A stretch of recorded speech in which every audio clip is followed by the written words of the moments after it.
Namaskar friends, once again welcome back to another session on revised schedule M. As you know, we already completed 3 sessions on proposed revised schedule M.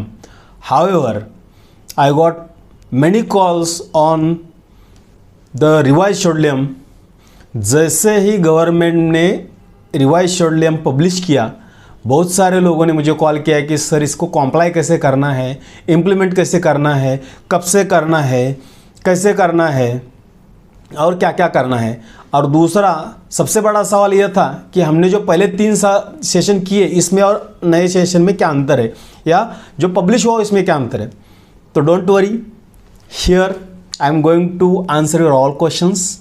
सबसे पहले तो आपको ये जान के खुशी होगी कि हमने जो 3 सेशन लिए थे उसमें कुछ भी चेंज नहीं है, वो जैसे के तैसे रिवाइज शेड्यूल में हमने जो कवर किया था वही सेम आया हुआ है। मैंने ऑलरेडी बोला भी था आपको कि यही आएगा और 2024 में हमको ये कॉम्प्लाई करना पड़ेगा। तो ये सेशन किसके लिए है, क्यों ले रहा हूँ मैं। तो सबसे पहले तो आपको सेशन 1, सेशन 2 और सेशन 3 का लिंक डिस्क्रिप्शन बॉक्स में मैं डाल रहा हूँ। उसके बावजूद one more thing I am going to give you that, मैंने एक एक्सेल सीट प्रिपेयर किया हुआ है जिसमें आपको क्या करना है, कैसे करना है, इसकी डिटेल्स ये सेशन में मैं आपको बताने वाला हूँ।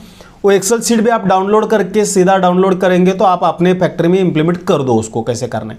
तो गवर्नमेंट के लिए आपको क्या क्या करना है वो मैं आपको समझा दूंगा वहाँ पर, ठीक है। तो ये सेशन में क्या कवर कर रहे हैं हम लोग, how to go for the gap assessment, how to implement revise schedule M, and how to comply with the requirement of the government, our authority, our CDSCO, our FDA. Before going to this session, I request you to go visit session 1, session 2, session 3. जैसे मैंने पहले आपको बोला कि उसके link दिए हुए हैं, और वो आप अगर एक बार देख लोगे तो ये सेशन समझना आपको लिए आसान हो जाएगा और शेड्यूल एम भी समझना आसान हो जाएगा। हमने जो सेशन किए हैं, once again I am telling you that those all are perfectly okay, कुछ भी उसमें नया चेंज नहीं हुआ है। जो चेंज हुआ है मैं ये सेशन में डिस्कस कर लूँगा, 2-3 चेंजेस है इसमें, ठीक है। एक बार रिकैप भी कर लेते हैं। सेशन 1, सेशन 2, सेशन 3 में हमें क्या देखा था। हमने ये देखा था, सेशन 1 में हमने बैकग्राउंड देखा था, लिस्ट ऑफ चेंजेस देखा था, और हमने क्या किया था, एक कंपैरिजन किया था कि प्रीवियस वाला जो ओल्ड था अभी जो एब्सोल्यूट होने जा रहा है वो जो था, जो वो टाइम पे एग्जिस्टिंग था, उसमें और प्रपोज में क्या चेंजेस है। तो हमने वो डिस्कस किया था सेशन 1 में। सेशन 2 और सेशन 3 में हमने क्या डिस्कस कर लिया था। सेशन 2 में हमने डिस्कस किया था number 1 requirements of pharmaceutical quality system, quality risk management, good manufacturing practices, sanitization and hygienic practices, qualification and validation requirement, compliance and adverse reaction, production under loan licence और contract and contract analysis and other activities. ये सारा का सारा information मैंने session 2 में discuss कर लिया है, आप वो देख सकते हैं। हमने सेशन सी में क्या किया था, सेशन सी में हमने प्रोडक्ट रिकॉल के बारे में डिस्कस किया था, उसके बाद चेंज कंट्रोल पे डिस्कस किया था, उसके बाद self inspection, quality audits, suppliers audit and approval, requirements related to materials, require related to reference standards, working standards, primary standards, requirements related to documentations, requirement related to computerized system. So all these things we have discussed in session 1, session 2 and session 3, right? What we are going to discuss in the session 4, that is today's session. In session 4, I am going to provide you the information on publication updates, that is ये कब publish हुआ, कब तक अपने को implement करना है, किसको कब तक इम्प्लीमेंट करना है, इसका इन्फॉर्मेशन आ जाएगा। अपार्ट फ्रॉम दिस जो हमने 3 सेशन लिए उसके बावजूद इसमें क्या अपडेट्स आए, 2-3 अपडेट आए, वो डिस्कस कर लेंगे हम।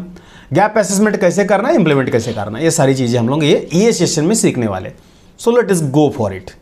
Updates on published revise schedule M, ये issued on 28th December 2023 and made available on public domain on 5th January 2024. Okay, तो इसके लिए हमें इम्प्लीमेंटेशन के लिए timeline it is based on the turnover. जो भी लार्ज मैन्युफैक्चरर है जिनका टर्नओवर मोर देन 250 करोड़ है, उनको 6 महीने के अंदर अंदर इसको कॉम्प्लाई करना है, इम्प्लीमेंट करना है। 6 month from the date of publication, उनके लिए डेडलाइन है 28 जून 2024। और जो स्मॉल और मीडियम स्केल मैन्युफैक्चरर्स है जिनका टर्नओवर इक्वल टू और लेस देन 250 करोड़ है, उनके लिए 12 months from the date of publication, तो उनका डेडलाइन आता है 28 दिसंबर 2024। तो इसमें इम्प्लीमेंट करना कैसे है, ये सीखने से पहले मैं आपको जो हमारे सेशन 1, सेशन 2, सेशन 3 में हमने जो डिस्कस नहीं किया था, ऐसी कुछ चीज़ें मैं आपको बताने वाला हूँ। तो सबसे पहले कोई भी मेजर चेंज नहीं है, जो भी चेंज है वो क्या है, जनरल प्रिंसिपल में जो सीरियल नंबर 6 है, क्लॉज नंबर 6 है, उसके अंदर complaints and adverse drug reaction में ये रिक्वायरमेंट डाला गया है कि licensee shall have a pharmacovigilance system in place. एक रिक्वायरमेंट ये है, और दूसरा रिक्वायरमेंट ये है information on the adverse drug reaction need to report to the licensing authority. एक चेंज है जो हमने प्रीवियस सेशन में डिस्कस नहीं किया था। दूसरा पार्ट 1 के एंड में एक नोट डाला गया है, उसमें क्या लिखा है कि WHO TRS published on the following aspects from time to time may be considered for general guidance purpose.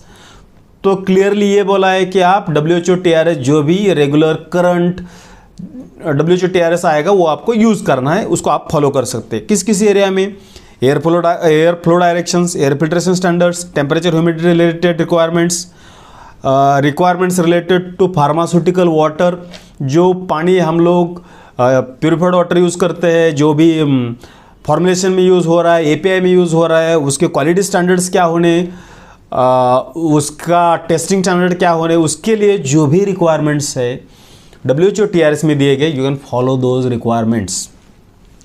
HVAC system, heating ventilation, ये जो HVAC सिस्टम है उसके लिए जो भी आपको रिक्वायरमेंट्स है, heating ventilation and air conditioning system का जो भी रिक्वायरमेंट है उसको भी आप WHO TRS फॉलो कर सकते हैं। वैलिडेशन के लिए आप फॉलो कर सकते हैं, maybe cleaning validation, process validation और other validations.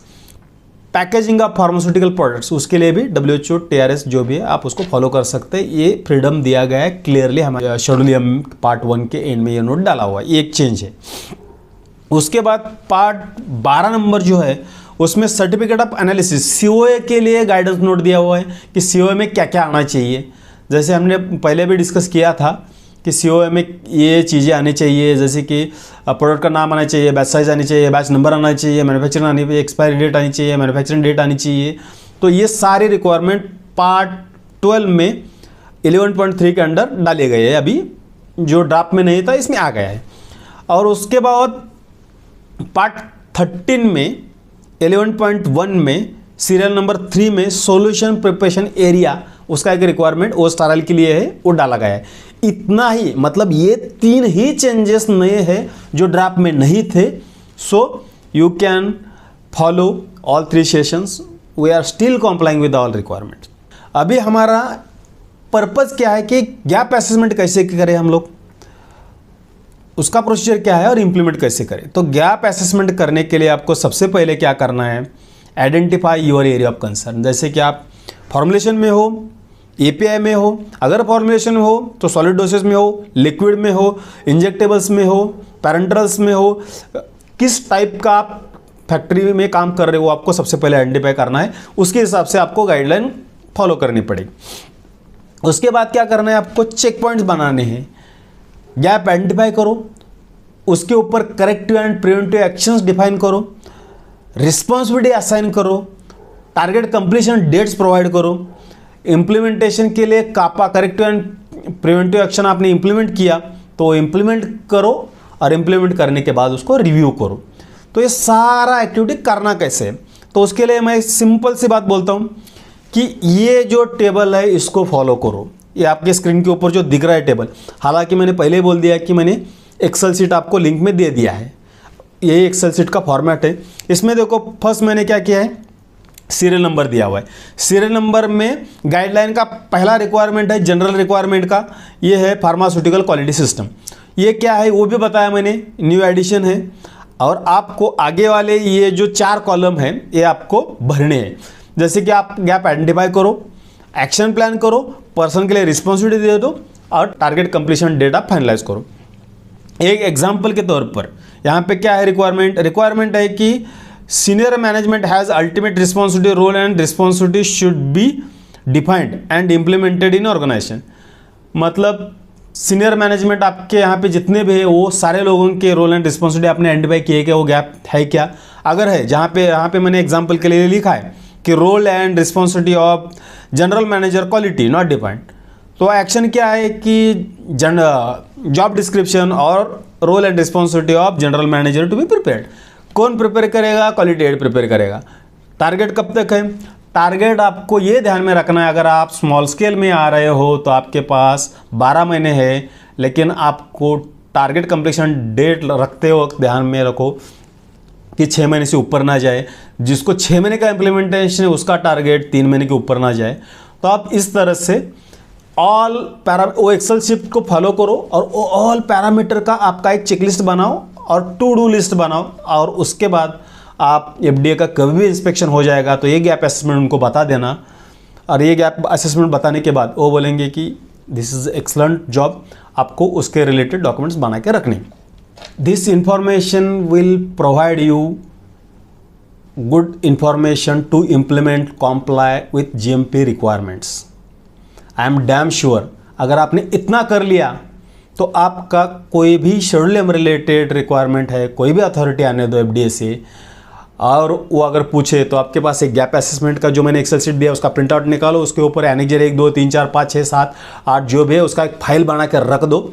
You will be comply with all requirements और शेड्यूल कॉम्प्लाई हो जाएंगे, आपको जीएमपी सर्टिफिकेशन में दिक्कत नहीं आएगी। सिमिलरली सीडीएससीओ से भी कोई आएगा, डब्ल्यूएचओ जीएमपी के लिए भी आप अप्लाई करोगे तो शेड्यूल कॉम्प्लाई करना आपको कंपलसरी हो जाता है। तो आप ये एक्सेल शीट को, ये जो रिक्वायरमेंट है इसको फॉलो करो, कॉम्प्लाई करो। I think it will be helpful, useful to you. आपको ये कितना अच्छा लगा, चारों सेशन कितने अच्छे लगे वो आप मुझे कमेंट बॉक्स में डाल के बता देना। और once again I request you, अगर आप चैनल पे मेरे नए हो तो मेरे चैनल को सब्सक्राइब करना, सारे वीडियो को व्यू करो, लाइक करो, शेयर करो और बेल आइकॉन को क्लिक करो so that you will receive all notifications for all upcoming videos. Thank you once again. Jai Hind.